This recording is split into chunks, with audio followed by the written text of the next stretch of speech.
I had always trusted Claire. When we married 10 years ago, I never imagined our lives would reach the point they did.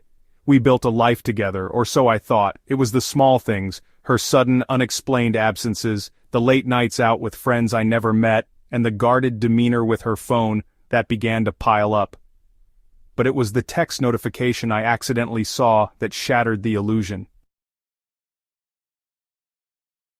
"Can't wait to see you again," it read, sent from someone named Matt. I played it cool, pretending I hadn't seen it, but my gut twisted. That night, Claire kissed me goodnight and went to bed. I stayed up, staring at the ceiling, trying to piece together what I should do. The next day I decided to act. I installed a GPS tracker in her car. It wasn't a decision I made lightly, but I needed to know. Claire had been borrowing my car lately, hers was in the shop, and something about the timing felt too convenient. I started by gathering more evidence, photos, text messages, and even recordings from a voice-activated device I discreetly placed in the car. By the end of the week I had everything I needed, but instead of confronting her, I played dumb. I acted the same as always, loving, supportive, oblivious. It wasn't easy. Every time she smiled at me or kissed me goodbye, I felt a pang of disgust. But I knew the payoff would be worth it. The night of my plan, Claire told me she was meeting Sarah for dinner.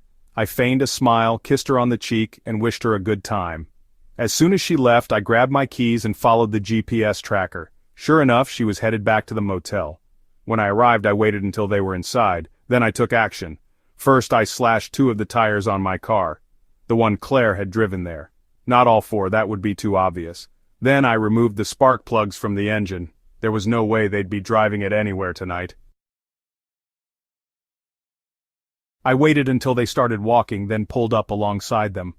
Claire's face paled when she saw me.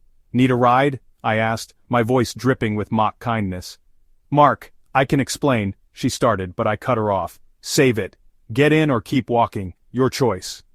They got in, and the silence in the car was suffocating.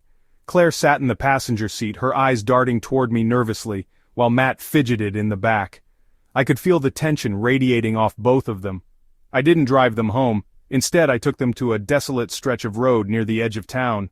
When I stopped the car, Claire's face twisted in confusion. "What are you doing?" she asked, her voice shaky. "Getting out," I said simply. I opened the driver's door and stepped out.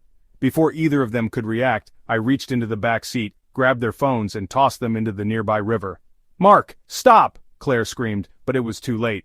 The phones vanished beneath the water with a satisfying splash. "Now you're stranded," I said, my voice cold. "Good luck getting home." The aftermath was even more satisfying than I'd hoped.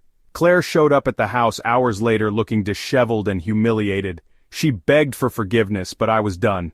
I handed her a folder containing all the evidence I'd gathered and told her to get out. Divorce papers followed soon after. As for Matt, I sent a lovely package to his wife. Yes, he was married too. Inside I included the photos, the texts, and a handwritten note. "Your husband has been busy. I heard through the grapevine that his wife kicked him out and took him to the cleaners in the divorce. Poetic justice, I'd say.